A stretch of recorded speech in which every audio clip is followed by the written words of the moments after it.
तपती धूप और भयंकर गर्मी से अब डरने की जरूरत नहीं है। आज हमारे जंगल में एक ऐसा जादुई चमत्कार होने वाला है जो हम सबको इस झुलसती दुनिया से दूर एक बर्फीले सुनहरे साम्राज्य में ले जाएगा। चलो मेरे साथ।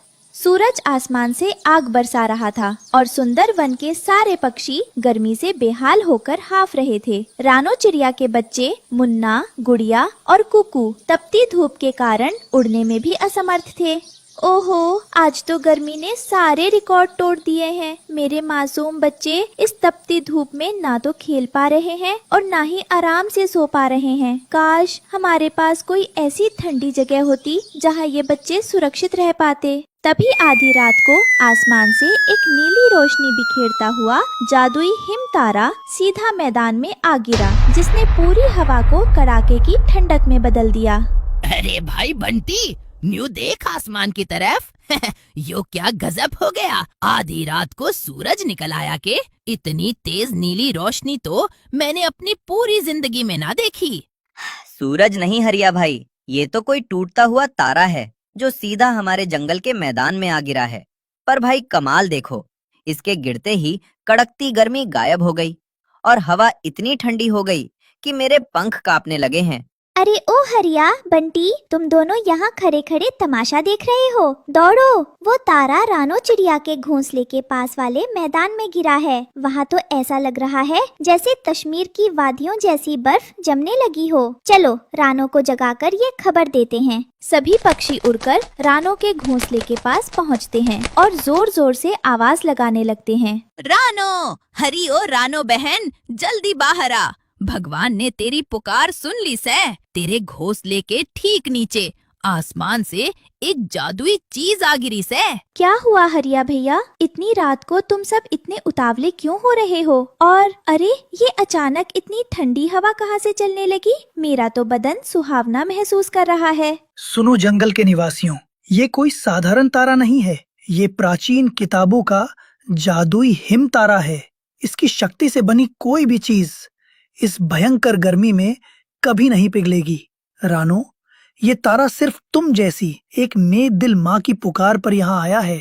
ये तो हमारे बच्चों के लिए कुदरत का एक अनमोल उपहार है। मुन्ना, गुड़िया, कुकू, जागो मेरे प्यारे बच्चों, बाहर आओ। आज हम सब मिलकर इस जादुई तारे की मदद से अपने सपनों का बर्फीला किला बनाएंगे। रानो माँ और बच्चों ने जादुईदा हिम तारे को छुआ और देखते ही देखते मैदान की सारी मिट्टी चमकती हुई सफेद बर्फ में बदलने लगी। सब मिलकर एक विशाल और सुंदर बर्फ का महल बनाने में जुट गए।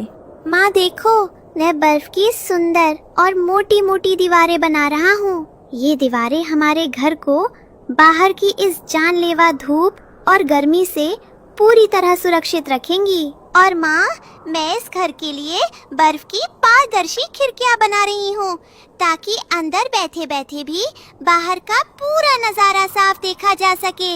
और मैं तो सबसे मजेदार चीज बना रहा हूँ, एक बहुत लंबी बर्फ की स्लाइड, जिस पर से हम सब बच्चे फिसलते हुए नीचे आएंगे। अरे कितना मजा आएगा। जादुई हिमतारे की शक्ति से कुछ ही घंटों में एक अद्भुत महल तैयार हो गया, जिसके अंदर बर्फ की मेज, कुर्सियाँ और सतरंगी रोशनी बिखेरता बर्फ का एक विशाल झूमर लटका था। देखा बच्चों, जब हम सब मिलकर प्यार से कोई काम करते हैं तो वो कितना सुंदर हो जाता है। अब ये बर्फ का घर हमारे पूरे जंगल के बच्चों का है। यहाँ सब बिना किसी परेशानी के आराम से खेलेंगे। महल बनते ही वहाँ सारे जंगल के बच्चों का मेला लग गया। लेकिन दूर एक सूखे पेड़ की डाल पर बैठा कालू कौवा ईर्ष्या और जलन की आग में झुलस रहा था।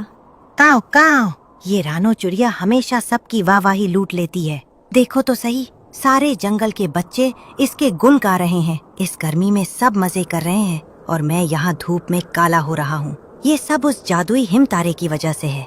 कालू कौवे के दिमाग में एक बहुत ही दुष्ट और लालची विचार आया। वो अपनी चोंच को रगड़ते हुए एक साजिश रचने लगा। अगर मैं किसी तरह रात के अंधेरे में इस बर्फ के घर से वो जादुई हिम तारा ही चुरा लूं, तो क्या होगा? फिर ये घर पिघल जाएगा और उस तारे की मदद से मैं जंगल की सबसे ऊंची पहाड़ी पर अपने लिए सबसे बड़ा बर्फ का महल बनाऊंगा। रात के सन्नाटे में जब सब गहरी नींद में सो रहे थे, कालू कौवा दबे पांव झपट्टा मारकर जादुई हिमतारे को चुराकर उड़ गया।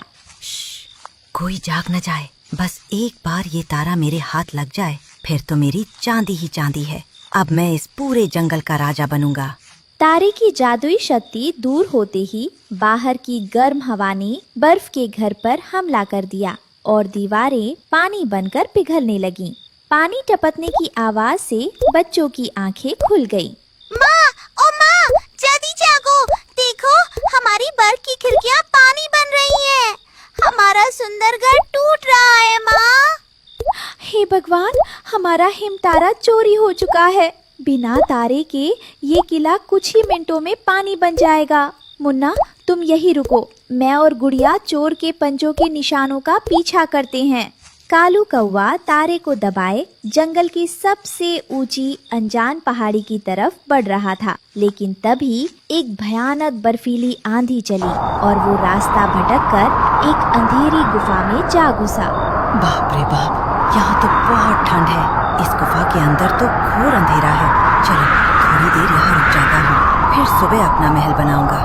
तभी गुफा के अंधेरे में से दो बड़ी बड़ी सफेद और चमकदार आंखें दिखाई दी।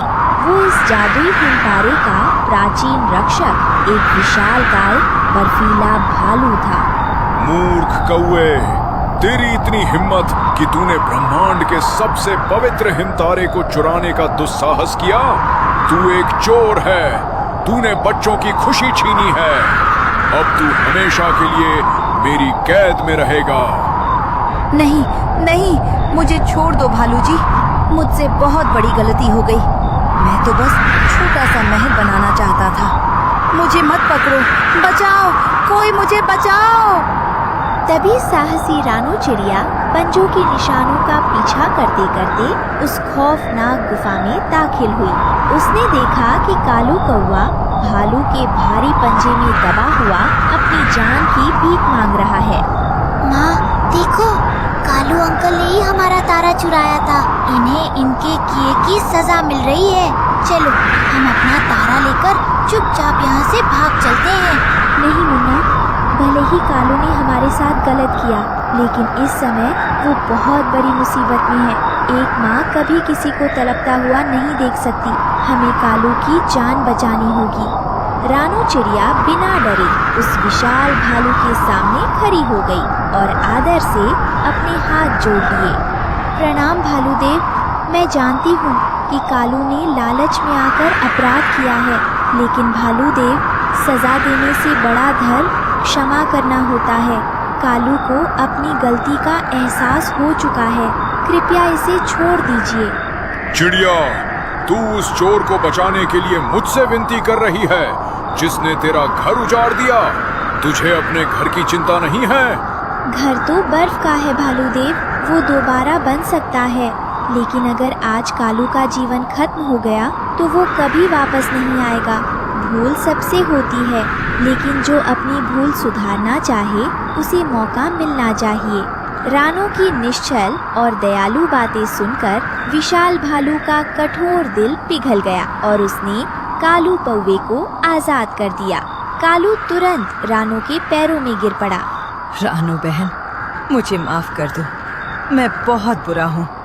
मैंने तुम्हारे बच्चों की खुशी छीनने की कोशिश की, लेकिन तुमने फिर भी मेरी जान बचाई। ये लो तुम्हारा जादुई हिमतारा।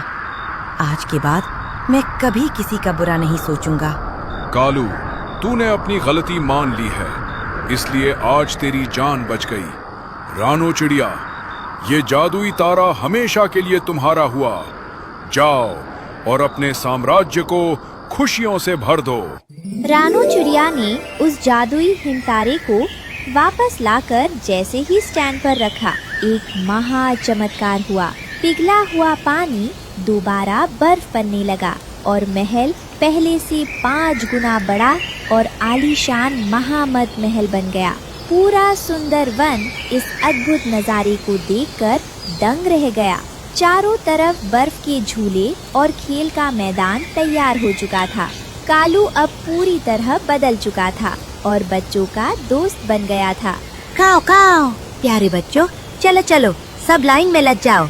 आज कालू अंकल आप सबको इस बर्फ की सबसे ऊंची स्लाइड पर अपने पंखों पर बिठाकर घुमाएंगे। आ जाओ सब। वाह, कालू अंकल तो बहुत अच्छे हो गए। चलो बर्फ की ट्रेन में बैठते हैं। चुक चुक चुक चुक। लालच और धोखा हमेशा इंसान को ले डूबता है। उसका अंत बुरा ही होता है, लेकिन जो अपनी गलती को मानकर सच्चे दिल से माफी मांगकर उसे सुधार लेता है, वही दुनिया का सबसे सच्चा इंसान कहलाता है।